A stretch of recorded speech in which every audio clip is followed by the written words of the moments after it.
അദ്ദേഹത്തിന്റെ നീണ്ട മീശയെക്കുറിച്ച് ഓർത്ത് ഒരുപാട് സന്തോഷിച്ചു. പാൽ കുടിച്ചവൻ തേടിക്കൊണ്ടിരുന്നു ഒരു കള്ളത്തരമായ അടയാളം. അവന്റെ ആഗ്രഹം തമാശയായി മാറിയപ്പോൾ അവന്റെ അഹങ്കാരം കുറഞ്ഞു.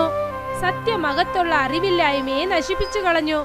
അവൻ അവനെ തന്നെ അംഗീകരിച്ചു തുടങ്ങിയപ്പോൾ തെറ്റുകളെല്ലാം തന്നെ അവസാനിച്ചു. സ്നേഹമാണ് ഏറ്റവും മികച്ചത്. അതാണ് ശരിക്കുമുള്ള ബഹുമാനം.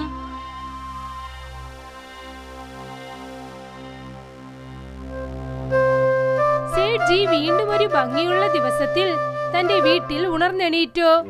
അദ്ദേഹത്തിന്റെ ദാടി നന്നായിട്ടുണ്ട്, പക്ഷെ മീശ ഇരിക്കേണ്ട സ്ഥലത്ത് ഒന്നും തന്നെ ഇല്ല. അദ്ദേഹം അദ്ദേഹത്തിന്റെ മുഖം കണ്ണടയിൽ നോക്കി. പക്ഷേ തന്റെ രൂപം കണ്ടതും തന്നെ അദ്ദേഹം ആകെ സങ്കടത്തിലായി. അദ്ദേഹം അദ്ദേഹത്തിന്റെ മുഖത്ത് മീശ ഇരിക്കുന്ന സ്ഥലം കൈകൊണ്ട് മറച്ചു നോക്കി. എന്നിട്ട് കുറച്ചു സമയം സന്തോഷിച്ചു. പക്ഷെ ആ വിരലി എടുത്തതും തന്നെ അദ്ദേഹത്തിന്റെ മുഖം വീണ്ടും വിഷമത്തിലാകാൻ തുടങ്ങി. ഈ കാര്യമോർത്ത് വളരെ വിഷമത്തോടെ അദ്ദേഹം അദ്ദേഹത്തിന്റെ ദിവസം തുടങ്ങുന്നു. തന്റെ വീട്ടിലെ ചെടികളൊക്കെ വെള്ളം കൊണ്ട് നനച്ചു. പൂജ ചെയ്യുകയാണ്. അതിനുശേഷം തന്റെ വീട്ടിൽ നിന്നും പുറത്തു വന്ന് പാല് കറക്കാൻ വേണ്ടി പശുത്തൊഴുത്തിലേക്ക് അദ്ദേഹം ചെന്നു. അദ്ദേഹം പശുവിന്റെ പാല് കറന്നുകൊണ്ടിരിക്കുമ്പോൾ അദ്ദേഹത്തിന്റെ പണിക്കാരൻ അവിടേക്ക് വന്നു. സേട്ട് മുതലാളി, എങ്ങനെ ഉണ്ട്? ചേട്ടാ, നീ വന്നിട്ടുണ്ടോ? ശരി ശരി, വേഗം വന്ന് എന്നെ സഹായിക്ക്. സേഠ്ജി നിവർന്നു നോക്കി. എന്നിട്ട് തന്റെ പണിക്കാരന്റെ ഘനമുള്ള മീശ അദ്ദേഹം കണ്ടു. അത് കണ്ടതും തന്നെ അദ്ദേഹത്തിന് വല്ലാതെ ദേഷ്യം വന്നു. നിന്റെ അടുത്ത് ഞാൻ എത്ര പ്രാവശ്യം പറയാനാ നിന്റെ മീശ വെട്ടിട്ട് വരണമെന്ന്? ഇതുപോലെ ജോലിക്ക് വന്നാൽ നീ വരേണ്ട ആവശ്യമില്ല. പക്ഷേ ഷേഠ്ജി, പക്ഷേ എന്നൊന്നും പറയണ്ട. നീ വേഗം വീട്ടിലേക്ക് പോ. നാളെ മുതൽ ദാടി മീശ ഇല്ലാതെ തന്നെ ഇവിടെ വരണം, അല്ലെങ്കിൽ നീ വരണ്ട. ജോലിക്കാരനും തല കുനിച്ചുകൊണ്ട് അവിടെ നിന്നും പോയി. കുറച്ചു സമയത്തിന് ശേഷം സേഠ്ജി തന്റെ സൈക്കിളിൽ വരികയാണ്. അദ്ദേഹം എല്ലാവരുടെ വീട്ടിലും പാല് നൽകുന്നു. അദ്ദേഹം മനോഹറിന്റെ വീടിന്റെ വാതിൽക്കൽ ചെന്ന് നിന്നു. മനോഹർ വീട്ടിൽ നിന്നും പുറത്തേക്ക് വന്നു. പിന്നെ അദ്ദേഹത്തിന്റെ മീശ കാണാൻ വളരെ ഭംഗിയുള്ളതായും നല്ല ഘനമുള്ളതുമായിരുന്നു. എന്താ ലക്ഷ്മൺ, എങ്ങനെ ഉണ്ട്? ഞാൻ നന്നായിട്ടുണ്ട്. നിങ്ങൾ എങ്ങനെ ഉണ്ട്? ഞാനും നന്നായിട്ടുണ്ട്. ശരി, ഇന്ന് 7 ലിറ്റർ പാല് തരൂ. എന്താ, എന്തിനാ ഇത്ര പാല്? അതെന്താണെന്ന് വെച്ചാൽ പാൽ കുടിക്കുന്നത് കാരണം എൻ്റെ മീശ ഒരുപാട് നന്നായിട്ട് വളരുന്നുണ്ട്. എന്താ പറയുന്നു ചേട്ടാ, ഇത് നേരാണോ? അതെ അതെ, ഇവിടെ നോക്ക്. പാല് കുടിച്ചാണ് ഈ മീശ വളർന്നിട്ടുണ്ട്. പകലിൽ കുറഞ്ഞത് 4 ലിറ്റർ പാല് കുടിക്കുന്നു. അതുകൊണ്ടാണ് എൻ്റെ മീശ ഇത്ര വളർന്നിട്ടുണ്ട്. ഇത് ഞാൻ ചെയ്താലും നടക്കുമോ? തീർച്ചയായിട്ടും. നീയും ഒരു കാര്യം ചെയ്യേ, 4 ലിറ്റർ പാല് കുടിക്കേ. അതിനുശേഷം നിനക്കും ഇങ്ങനെ മീശ ഉണ്ടാവും. സേഠ്ജി ചിരിച്ചു. എന്നിട്ട് ശരിയെന്ന് തല അനക്കി. രാത്രി സേഠ്ജി തന്റെ വീട്ടിലിരിക്കുകയായിരുന്നു. അദ്ദേഹത്തിന്റെ മുൻപിലായി ഒരു ഗ്ലാസ് നിറയെ പാലുണ്ട്. പിന്നെ അവിടെ ഒരു ജഗ്ഗും ഇരിക്കുകയായിരുന്നു. അദ്ദേഹം പാല് വെള്ളം പോലെ വീണ്ടും വീണ്ടും കുടിച്ചു. ഓരോന്നായി അദ്ദേഹം മൊത്തം 3 ഗ്ലാസ് പാല് കുടിച്ചു. ഇത് വളരെ കഷ്ടമായിട്ടുണ്ട്. പക്ഷേ കുഴപ്പമില്ല, എനിക്ക് വലിയ മീശ വേണമെങ്കിൽ ഞാൻ ഇത് ചെയ്തേ പറ്റുള്ളൂ. അദ്ദേഹത്തിന് ഒട്ടും ആഗ്രഹമില്ലെങ്കിലും വീണ്ടും 3 ഗ്ലാസ് പാല് കുടിച്ചു. മൊത്തം 4 ലിറ്റർ പാല് കുടിച്ചു. പിന്നെ വയറൽപ്പം വേദനിക്കുന്നത് പോലെ അദ്ദേഹം കിടന്നുറങ്ങാൻ പോയി. പിന്നെ ഈ രീതിയിൽ ദിവസവും സേഠ്ജി പാല് കുടിക്കാൻ തുടങ്ങി. അദ്ദേഹം ദിവസവും പാല് കുടിച്ചതിന് ശേഷം തന്റെ മീശ ചെന്ന് നോക്കും. പക്ഷെ ഒരു വ്യത്യാസവും അദ്ദേഹത്തിന് അറിയാൻ സാധിച്ചില്ല. പിന്നെ ഒരു ദിവസം വൈകുന്നേരം സേഠ്ജി നന്നായി വണ്ണം വെച്ച് വയർ ഊതി പെരുകിയിരിക്കുന്നത് കണ്ട് റോഡിൽ നടക്കുകയായിരുന്നു. അദ്ദേഹത്തിന് നടക്കാൻ കഷ്ടമായിരുന്നു. റോഡിന്റെ അരികിൽ ആളുകൾ നിൽക്കുകയായിരുന്നു. അതിൽ മനോഹറും ഉണ്ടായിരുന്നു. അവിടെ നിൽക്കുകയാണ്. പക്ഷെ അദ്ദേഹം സേഠ്ജിയെ കണ്ടില്ല. ചേട്ടാ, നിനക്കൊരു കാര്യം അറിയുമോ? ഞാൻ ആ സേഠ്ജിനെ ഒരുപാട് കുഴപ്പിട്ടുണ്ട്. എന്താ പറഞ്ഞു? അന്ന് എൻ്റെ വീട്ടിലേക്ക് വിരുന്നുകാർ ഒരുപാട് വന്നിട്ടുണ്ട്. അതുകൊണ്ട് ഒരുപാട് പാൽ ആവശ്യപ്പെട്ടു. പക്ഷെ ആ പാൽ കൊണ്ടാണ് എൻ്റെ മീശ വളർന്നതെന്ന് ഞാൻ അദ്ദേഹത്തോട് പറഞ്ഞു. പിന്നെ അന്ന് മുതൽ അദ്ദേഹം ദിവസവും 4 ലിറ്റർ പാൽ കുടിക്കാൻ തുടങ്ങിയിട്ടുണ്ട്. ചേട്ടാ, നിങ്ങൾ ഒരുപാട് ശരിയായിട്ട് ചെയ്തിട്ടുണ്ട്. അതുകൊണ്ടാണോ അദ്ദേഹം ഒരുപാട് പാൽ കുടിച്ചുകൊണ്ടിരിക്കുന്നു? അദ്ദേഹത്തിന് ഇക്കാര്യം പോലും അറിയില്ല. പാൽ കുടിക്കുന്നത് കാരണം മീശ വളരില്ല എന്ന്. എന്ത് പറയാനാ? എല്ലാരും ഇത് കേട്ട് ചിരിക്കുകയാണ്. പക്ഷേ സേഠ്ജി അവർ സംസാരിക്കുന്നത് കേട്ടു. പിന്നെ അദ്ദേഹത്തിന് ആകെ സങ്കടമായി. ഗ്രാമത്തിലെ ജനങ്ങളെല്ലാം അദ്ദേഹത്തിന് ഘനമുള്ളതും ഭംഗിയുള്ളതുമായ മീശയില്ലെന്ന് പറയുന്നത് കേട്ട് അദ്ദേഹത്തിന് സഹിക്കാനായില്ല. പിന്നെ ഉടനെ അദ്ദേഹത്തിന് പറ്റിപ്പോയെന്ന് മനസ്സിലായി. അദ്ദേഹം വിഷമത്തോടെ നിറഞ്ഞ കണ്ണുകളോടെ അവിടെ നിന്നും വീട്ടിലേക്ക് ഓടി വന്നു. അദ്ദേഹം തറയിലിരുന്നു. തന്റെ കൈകളെ കട്ടിലിൽ വെച്ചുകൊണ്ട് അദ്ദേഹം കരയാൻ തുടങ്ങി. ദൈവമേ, എന്നെ മാത്രം നിങ്ങൾ എന്തിനാ ഇങ്ങനെ ചെയ്യുന്നത്? എന്നെ എന്തിനാ എല്ലാവരും ഇങ്ങനെ കളിയാക്കുന്നത്? എനിക്ക് എന്താ ഗ്രാമത്തിലുള്ള മറ്റുള്ളവർ പോലെ ഒരുപാട് അടർത്തിയായ മീശ ഇല്ലാത്തത്? അദ്ദേഹം തുടർന്ന് കരഞ്ഞുകൊണ്ടേയിരുന്നു. അങ്ങനെ ആ ദിവസത്തെ രാത്രി അവസാനിച്ചു. നിലാവ് പതുക്കെ പതുക്കെ ആകാശത്ത് മറയാൻ തുടങ്ങി. സേഠ്ജി തന്റെ കട്ടിലിൽ കിടന്ന് ഉറങ്ങുകയായിരുന്നു. പിന്നെ അദ്ദേഹത്തിന്റെ കണ്ണുകളിൽ കണ്ണുനീർ നിറഞ്ഞിരുന്നു. ഒരു അതിശയമുണ്ടായി. അദ്ദേഹത്തിന്റെ മീശ നീളമുള്ളതായും ഘനമുള്ളതായും വളരാൻ തുടങ്ങി. ഉറങ്ങുമ്പോൾ അദ്ദേഹത്തിന് ചൊറിയാൻ തുടങ്ങി. പക്ഷെ അത് അദ്ദേഹം വലുതായി ശ്രദ്ധിച്ചില്ല. കാരണം അദ്ദേഹം നല്ല ഉറക്കത്തിലാണ്. അടുത്ത ദിവസം സേഠ്ജിക്ക് അദ്ദേഹം ഉച്ചത്തിൽ വിളിക്കുന്ന ശബ്ദത്തോടെ തുടങ്ങുന്നു. കാണാൻ സാധിക്കുന്നു സേഠ്ജിയുടെ മുഖത്ത് മീശ വളരെ വലുതായി വളർന്നിരിക്കുകയാണ്. അദ്ദേഹം കണ്ണാടിയുടെ മുന്നിൽ നിൽക്കുന്നു. അദ്ദേഹത്തിന്റെ മുഖത്ത് വലിയ മീശ കൊണ്ട് മറഞ്ഞിരിക്കുന്നു. മീശ അത്ര നീളമുള്ളതാണ്. അത് തറ വരെ മുട്ടിയിരുന്നു. എന്റെ ദൈവമേ, ഞാൻ എന്താ കാണുന്നു? ഇതെല്ലാം നേരാണോ? എന്നെ കൊണ്ട് വിശ്വസിക്കാൻ പറ്റില്ല. ഇത് എന്റെ മീശയാണോ? ഒറ്റ രാത്രി കൊണ്ട് ഇതെങ്ങനെ ഇങ്ങനെ വളർന്നു? മനോഹർ പറഞ്ഞ പാലുകാര്യം നേരാണോ? ഇല്ലേ, ഇല്ല ഇല്ല, അങ്ങനെ ഉണ്ടാവില്ല. ഒരുപക്ഷെ അങ്ങനെ ഉണ്ടായാൽ അദ്ദേഹത്തിനും ഇതുപോലെ മീശ വളരണമല്ലേ? സേഠ്ജി തന്റെ നീളമുള്ള വലിയ മീശ കണ്ടിട്ട് സന്തോഷത്തോടെ ചിരിക്കാൻ തുടങ്ങി. ഇപ്പോൾ നോക്കുന്നു ഗ്രാമത്തിലെ ജനങ്ങൾ എങ്ങനെ എന്നെ കളിയാക്കുന്നു എന്ന്. സേഠ്ജി ചിരിച്ചുകൊണ്ട് തന്റെ മീശ പതുക്കെ തടവി നോക്കി. എല്ലാരും അതിശയിച്ചു പോയി. എല്ലാവരുടെ മുഖത്തും ഞെട്ടിയിരിക്കുന്നത് കാണാൻ സാധിച്ചു. അതായത് അവർ പുതിയതായി എന്തോ ഒന്ന് കാണുന്നത് പോലെ. അവർക്ക് മനസ്സിലാകുന്നുണ്ട് ഇത് മറ്റാരുമല്ല, ഇതാണ് സേഠ്ജി. ഇപ്പോൾ അദ്ദേഹം തന്റെ വലിയ നീളമുള്ള മീശയോടുകൂടി നടന്നു പോവുകയാണ്. അദ്ദേഹം തന്റെ മീശ രണ്ടു വശത്തും റൗണ്ടായി ചുറ്റി വെച്ചിരിക്കുകയായിരുന്നു. പിന്നെ അത് അദ്ദേഹത്തിന്റെ തലയിൽ തുണി കൊണ്ട് നല്ല ടൈറ്റായി കെട്ടിവെച്ചിരുന്നു. ജനങ്ങൾ ഈ കാഴ്ച കണ്ടിട്ട് ആകെ ഞെട്ടിപ്പോയി. പിന്നെ അത് അവർ മനസ്സിലാക്കാനായി ശ്രമിച്ചു. അതായത് ഇദ്ദേഹത്തിന് ഒരേ ഒരു രാത്രി കൊണ്ട് ഇത്ര ഘനമുള്ള മീശ എവിടെ നിന്നാണ് കിട്ടിയതെന്ന്. ഇതിനിടയ്ക്ക് മനോഹർ അദ്ദേഹത്തിന് അടുത്തേക്ക് വന്നു. ഷടാ ലക്ഷ്മൺ, എന്താ ഇത്? ഇത്ര വലിയ മീശ ഇത് എങ്ങനെ? മറന്നു പോയോ ചേട്ടാ? നിങ്ങളല്ലേ പറഞ്ഞത് ദിവസവും 4 ലിറ്റർ പാല് കുടിക്കണമെന്ന്, നീളമുള്ള മീശ വളരുമെന്ന്. ഷടാ, ഞാൻ അത് പിന്നെ എന്താ അത് പിന്നെ? ഇല്ല ഇല്ല, ഒന്നുമില്ല. സേഠ്ജി വളരെ ഗംഭീരത്തോടെ അവിടെ നിന്നും പുറപ്പെട്ടു പോയി. പിന്നെ എല്ലാരും അദ്ദേഹം പോകുന്നത് നോക്കുകയായിരുന്നു.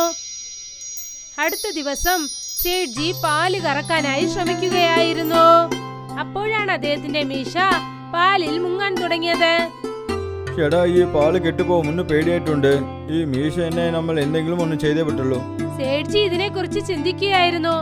അപ്പോഴാണ് പശു അദ്ദേഹത്തിന്റെ മീശയിലേക്ക് കാലൂന്നിയത്. അദ്ദേഹം പെട്ടെന്ന് എണീക്കാനായി ശ്രമിച്ചു. പെട്ടെന്ന് അദ്ദേഹം വീണുപോയി. പശു അമ്മേ എന്ന് വിളിച്ചു. എന്റെ ദൈവമേ, എന്താ ഇത്? വേദനിക്കുന്നു. പശു അദ്ദേഹത്തെ ഒന്ന് നോക്കി. അതായത് അതും അദ്ദേഹത്തെ നോക്കി ചിരിക്കുന്നത് പോലെയിരുന്നു. സേഠ്ജി അദ്ദേഹത്തിന്റെ വീട്ടിൽ എല്ലാ സ്ഥലത്തും കത്രിക തേടുകയാണ്. പിന്നെ അദ്ദേഹത്തിന്റെ ആ നീളമുള്ള മീശ കയ്യിൽ പൊക്കിപ്പിടിച്ചിരിക്കുന്നു. ഈ സീസറി എവിടെ പോയി നിന്ന് അറിയില്ലല്ലോ. പിന്നെ ഈ കട്ടിവെക്കുന്ന തുണിയും ഇല്ലല്ലോ. ഇത് എനിക്ക് വലിയ പ്രശ്നമാവുമല്ലേ? സേഠ്ജി ഇതിനെ കുറിച്ച് ചിന്തിക്കുകയായിരുന്നു. അപ്പോഴാണ് കട്ടിലുണ്ടായിരുന്ന കത്രിക അദ്ദേഹം കണ്ടത്. അദ്ദേഹം ആ കത്രിക എടുക്കാനായി മുൻപിലോട്ട് നടന്നു ചെന്നപ്പോൾ അദ്ദേഹം തന്റെ മീശയിലേക്ക് തന്നെ അറിയാതെ ചവിട്ടി. കാല് തെറ്റി. പിന്നെ തറയിൽ ചെന്ന് അദ്ദേഹം വീണു. പിന്നെ അദ്ദേഹത്തിന് പകലിൽ തന്നെ നക്ഷത്രം കാണാൻ സാധിച്ചു. പിന്നെ അദ്ദേഹം കുറച്ചു സമയത്തിന് ശേഷം കത്രിക കയ്യിൽ വെച്ചുകൊണ്ട് കണ്ണാടിയുടെ മുൻപിൽ നിൽക്കുകയായിരുന്നു. അദ്ദേഹം ഒരു കൈ കൊണ്ട് തന്റെ മീശ പിടിച്ചു. പിന്നെ മറ്റൊരു കൈ കൊണ്ട് അത് വെട്ടാനായി ശ്രമിക്കുകയായിരുന്നു. അദ്ദേഹം അതിൽ വിജയിച്ചു. പിന്നെ കുറച്ചു സമയത്തിനകം അദ്ദേഹത്തിന്റെ ചൊറിയുന്ന മീശയിൽ നിന്നും വിമോചനം കിട്ടിയതായി സന്തോഷിച്ചു. അദ്ദേഹം തന്റെ പശുത്തൊഴുത്തിലേക്ക് പോകാൻ ഒരുങ്ങി. അപ്പോഴാണ് അദ്ദേഹം അദ്ദേഹത്തിന്റെ മുഖത്ത് പെട്ടെന്നൊരു മാറ്റമുണ്ടായത് ശ്രദ്ധിച്ചത്. പിന്നെ ഇപ്പോഴാണ് വെട്ടപ്പെട്ട ആ മീശ വീണ്ടും പഴയ നീളമായി തന്നെ മാറിയിരുന്നു. സേഠ്ജി ഇപ്പോൾ ആകെ ഞെട്ടിപ്പോയി. അദ്ദേഹത്തിന് എന്ത് സംഭവിക്കുന്നെന്നൊന്നും മനസ്സിലായില്ല. അദ്ദേഹം ഇരുന്ന് ചിന്തിക്കാൻ തുടങ്ങി. പിന്നെ വിഷമത്തോടെ ഇരുന്നു. എല്ലാം മറന്നിട്ട് അടുത്ത ദിവസം സേഠ്ജി സൈക്കിൾ എടുത്തുകൊണ്ട് ആ ഗ്രാമം മുഴുവൻ ചുറ്റി വന്നു. പിന്നെ എല്ലാ വീടുകളിലും പാല് നൽകി. അദ്ദേഹത്തിന്റെ മീശ വളരെ വലുതായി. പിന്നെ അത് അദ്ദേഹം ഏത് തുണി കൊണ്ട് കെട്ടിയിരുന്നോ അതും കഴിഞ്ഞ് അത് പുറത്തേക്ക് വരാൻ തുടങ്ങി. അദ്ദേഹം ഓരോ വീട്ടിലായി പാല് കൊണ്ടുപോയി നൽകി.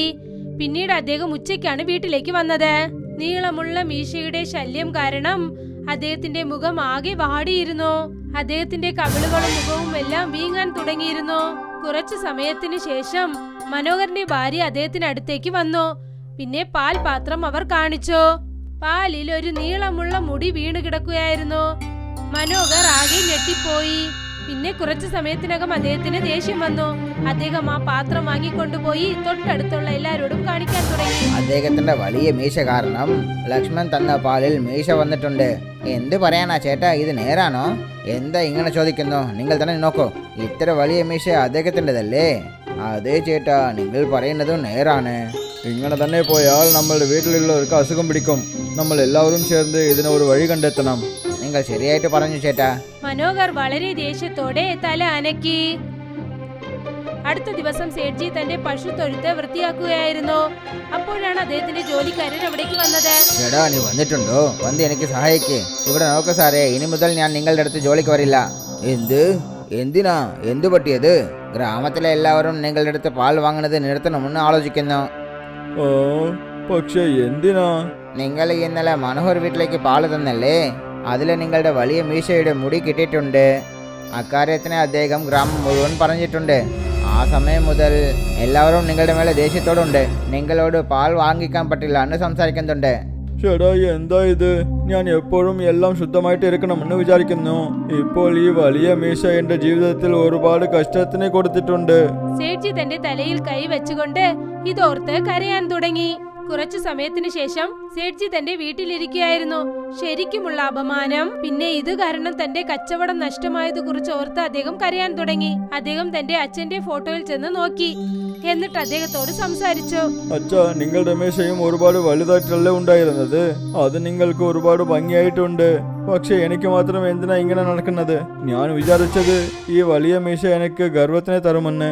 പക്ഷേ ഇത് എന്റെ നാശനത്തിന് കാരണമായല്ലോ. ഇപ്പോൾ ഞാൻ എന്ത് ചെയ്യാനാ? ഫോട്ടോയുടെ മുൻപിൽ നിന്ന് അദ്ദേഹം ഇങ്ങനെ കരഞ്ഞുകൊണ്ടിരുന്നപ്പോൾ പെട്ടെന്ന് അദ്ദേഹത്തിന്റെ മേൽചുണ്ടിൽ എന്തോ ഒരു ചൊറിച്ചിൽ അനുഭവിക്കുന്നത് പോലെ അദ്ദേഹത്തിന് തോന്നി. അദ്ദേഹത്തിന്റെ മീശ വീണ്ടും വളരുന്നത് അദ്ദേഹത്തിന് അറിയാൻ സാധിച്ചു. ഇത് കണ്ടിട്ട് അദ്ദേഹം വല്ലാതെ പേടിച്ചു. ഇല്ല, ഇതിന് മുകളിൽ വേണ്ട. ഇതിനേക്കാളും വലിയ മീശ എനിക്ക് വേണ്ട. എന്റെ ദൈവമേ, നിങ്ങൾക്ക് കേൾക്കുന്നുണ്ടോ? അദ്ദേഹത്തിന്റെ മീശ വീട് മുഴുവൻ ഒരു കൊടിയെ പോലെ ചുറ്റാൻ തുടങ്ങി. അദ്ദേഹം ആ മീശയെ ചുറ്റാനായി ശ്രമിച്ചപ്പോൾ അത് മുൻപത്തെക്കാളും ഇപ്പോൾ സ്പീഡായി വളരാൻ തുടങ്ങി. അപ്പോഴാണ് അദ്ദേഹത്തിന്റെ ജോലിക്കാരൻ അവിടേക്ക് വന്നത്. പിന്നെ സേഠ്ജിയുടെ അവസ്ഥ കണ്ടോ? സേഠ്ജി ഇപ്പോൾ അദ്ദേഹത്തിന്റെ കറുത്ത മീശ കാരണം കുടുങ്ങിയിരിക്കുകയാണ്. സേഠ്ജി, ഇവിടെ എന്താ നടക്കുന്നത്? ചേട്ടാ, നന്നായി നീ വന്നിട്ടുണ്ട്. ഇവിടെ നോക്കൂ, എനിക്ക് എന്താ ഇങ്ങനെ നടക്കുന്നു? ഞാനും കണ്ടുകൊണ്ട് തന്നെ ഇരിക്കുന്നു സേഠ്ജി. പക്ഷെ ഇതെല്ലാം എങ്ങനെ നടക്കുന്നു?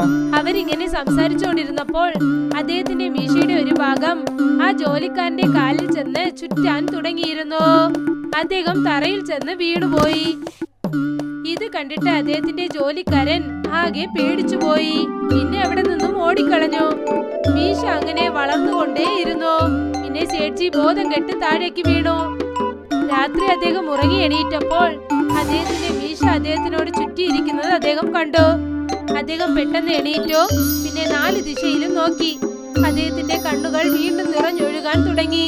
അപ്പോഴാണ് ആരോ ഒരാൾ അദ്ദേഹത്തോട് സംസാരിച്ചത്. നീ എണീറ്റോ? അച്ഛാ, നിങ്ങളോ? അദ്ദേഹത്തിന്റെ അച്ഛന്റെ ഫോട്ടോയിൽ നിന്നും ഒരു തിളങ്ങുന്ന വെളിച്ചം കാണാൻ സാധിച്ചു.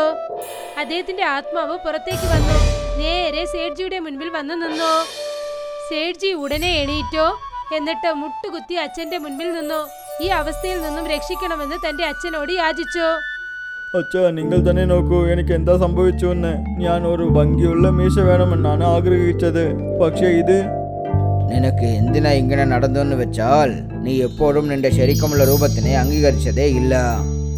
ഗ്രാമത്തിലെ ജനങ്ങൾ എന്നെ ഒരുപാട് ശല്യം ചെയ്യുന്നത് എനിക്ക് ഇഷ്ടമില്ല. അതുകൊണ്ടാണ് ഞാൻ ഇങ്ങനെ ആലോചിച്ചത്. ഓർമ്മയിൽ വെച്ചോളൂ, ചെറുപ്പത്തിൽ ഞാൻ നിനക്ക് എന്താ പഠിപ്പിച്ചത്? സേഠ്ജി തന്റെ കുഞ്ഞു പ്രായത്തെക്കുറിച്ച് ചിന്തിച്ചു. അതായത് ചെറുപ്പത്തിൽ കളിക്കുമ്പോഴൊക്കെ മറ്റുള്ളവർ കളിക്കുന്നത് കണ്ട് അദ്ദേഹം അസൂയപ്പെട്ടത്. അപ്പോൾ അവരുടെ അച്ഛൻ എന്തു പറഞ്ഞെന്ന്? അച്ഛാ, അങ്ങോട്ട് നോക്കൂ, അവന്റെ കയ്യിൽ എത്ര ഭംഗിയുള്ള ബോൾ ഇരിക്കുന്നു, എനിക്കും അതുപോലെ ഒരു ബോൾ വേണം. മോനെ, നീ ആരിനെ കണ്ടും ഏതിനു വേണ്ടിയും അസൂയപ്പെടാൻ പാടില്ല. നിന്റെ അടുത്ത് എന്താ ഉള്ളതോ അത് നീ സന്തോഷമായിട്ട് ഏൽക്കണം. കാരണം ഇത് വച്ചിട്ടാണ് ഒരു മനുഷ്യനെ നല്ല മനുഷ്യനെന്ന് പറയും. സേഠ്ജിക്ക് അത് മനസ്സിലാകാൻ തുടങ്ങി, ശരിക്കും താൻ എന്ത് തെറ്റാണ് ചെയ്തതെന്ന്. അച്ഛാ, ഞാൻ എൻ്റെ തെറ്റുകൾ മനസ്സിലാക്കിയിട്ടുണ്ട്. ഇനി ഞാൻ ആരിനെയും കണ്ട് അവരെ പോലെ തന്നെ ഉണ്ടാവണമെന്ന് എപ്പോഴും വിചാരിക്കില്ല. പിന്നെ ഞാൻ ഏതുപോലെ ഉണ്ടോ അങ്ങനെ തന്നെ ഏൽക്കുന്നു. നീ പറയുന്നത് നേരാണോ? അതെ അച്ഛാ. സേഠ്ജിയുടെ അച്ഛൻ ചിരിച്ചു. പിന്നെ ശരിയെന്ന് അദ്ദേഹം സമ്മതിച്ചു. പിന്നെ അദ്ദേഹത്തിന്റെ പുറകിൽ ഒരു നല്ല വെളിച്ചം പെട്ടെന്ന് രൂപം കൊണ്ടു. പിന്നെ അദ്ദേഹം മാഞ്ഞുപോയി. ഒപ്പം തന്നെ സേഠ്ജിക്കുണ്ടായിരുന്ന ആ നീളമുള്ള വലിയ മീശയും മാഞ്ഞുപോയി. സേഠ്ജി സന്തോഷത്തോടെ എണീറ്റു. പിന്നെ വീണ്ടും തന്റെ യഥാർത്ഥ രൂപം കണ്ട് അദ്ദേഹം സന്തോഷിച്ചു. അദ്ദേഹത്തിന്റെ മുഖത്ത് നല്ലൊരു സന്തോഷം കാണാൻ സാധിച്ചു. അടുത്ത ദിവസം സേഠ്ജി വീണ്ടും തന്റെ സൈക്കിൾ എടുത്തു. അദ്ദേഹം മനോഹറിന്റെ വീടിന്റെ വാതിൽക്കൽ ചെന്ന് നിന്നു. എന്നിട്ട് കതക് തട്ടി. മനോഹർ ചെന്ന് കതക് തുറന്നു. പിന്നെ സേഠ്ജിയുടെ ശരിക്കുമുള്ള രൂപം കണ്ടിട്ട് ഞെട്ടിപ്പോയി. ഷെടാ ലക്ഷ്മൺ, നീയോ? എന്നെ കൊണ്ട് നടന്ന തെറ്റിന് ഞാൻ നിങ്ങളോട് ക്ഷമ ചോദിക്കുന്നു. പിന്നെ വീണ്ടും അതുപോലെ സംഭവിക്കില്ല. അത് ശരി, നിന്റെ മീശേ? എൻ്റെ മുഖത്തിന് ഇനി മീശ ആവശ്യമില്ല. ഞാൻ എങ്ങനെ ഉണ്ടോ അങ്ങനെ തന്നെ ഞാൻ എന്നെ ഏൽക്കുന്നു. മനോഹർ അവിടെ നിന്ന് കുറച്ചു സമയം ചിന്തിക്കാൻ തുടങ്ങി. പിന്നെ അദ്ദേഹത്തിന്റെ ഭാര്യയോട് പാൽപാത്രം കൊണ്ടുവരാൻ പറഞ്ഞു. ശാന്തി, കേൾക്കുന്നോ? വന്ന് പാൽ വാങ്ങിച്ചോളൂ. സേഠ്ജിയുടെ കണ്ണുകൾ വളരെ സന്തോഷത്തോടെ തിളങ്ങാൻ തുടങ്ങി. കുറച്ചു സമയത്തിന് ശേഷം സേഠ്ജി തന്റെ സൈക്കിളിൽ ഇരിക്കുകയാണ്. പിന്നെ അദ്ദേഹം പാൽ എടുത്തുകൊണ്ട് ചെന്ന് മറ്റൊരു വീട്ടിൽ നിന്നു. അദ്ദേഹത്തിന്റെ സ്റ്റീലിലുള്ള ആ ചെറിയ ഗ്ലാസ് അദ്ദേഹം എടുത്തു. എന്നിട്ട് ഒരു ചെറിയ പുഞ്ചിരി നൽകി. പിന്നെ കഥയും ഇതോടെ അവസാനിച്ചു.